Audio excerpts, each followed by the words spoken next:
देखिए, सृष्टि के नियमों की अपनी बाध्यताएं हैं। मुझसे प्रश्न पूछा है कि शिव के माता पिता कौन थे। सृष्टि के नियमों के अपनी बाध्यताएं।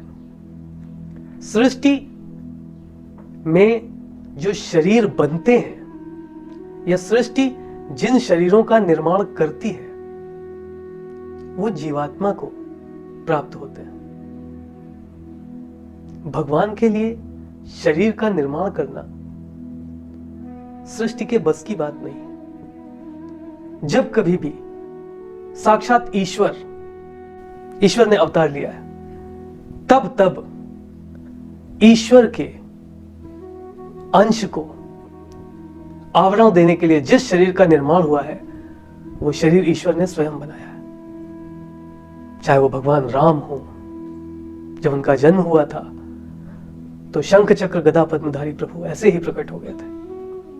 तो माता कौशल्या ने, रामचरितमानस में इसका विवरण आता है, माता कौशल्या ने कहा था कि प्रभु कीजय शिशु लीला अति प्रिय शीला, यह सुख परम अनुपा, कि प्रभु शिशु लीला कीजिए। तब वो शरीर ईश्वरीय शक्तियों द्वारा बनाया गया था। भगवान कृष्ण ने जब अवतार लिया था तो उनका शरीर भी प्रकृति द्वारा बनाया गया नहीं था। ईश्वरीय शक्तियों ने उस शरीर का निर्माण किया था, क्योंकि वो शरीर काल की बाध्यताओं से, समय की बाध्यताओं से परे होता है।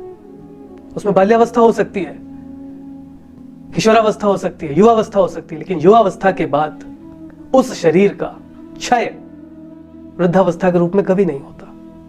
ऐसे शरीर का निर्माण करना प्रकृति के बस की बात नहीं है। तो अब आप उस शक्ति महादेव के बारे में सोचिए, जो ईश्वरीय गुणों का भी निर्माता है, तो उसे शरीर की बाध्यताओं में कौन बांध सकता है? आप सोच करके देखिए, शिव निराकार, वो बिंदु, वो ज्योतिपुंज जिसकी ऊर्जा से संपूर्ण सृष्टि, ऐसी करोड़ों सृष्टियां चल रही हैं, वो जब साकार होता है तो शिव स्वयं ही शंकर बन जाता है। स्वयं ही शंकर बन जाता है। स्वयं भू है, वो स्वयं का निर्माता है, स्वनिर्मित है। तो ऐसी देखिए, जन्म मृत्यु, माता पिता का होना, ये प्रकृति के नियमों में चलता है। ईश्वरत्व गुण इन नियमों से परे है।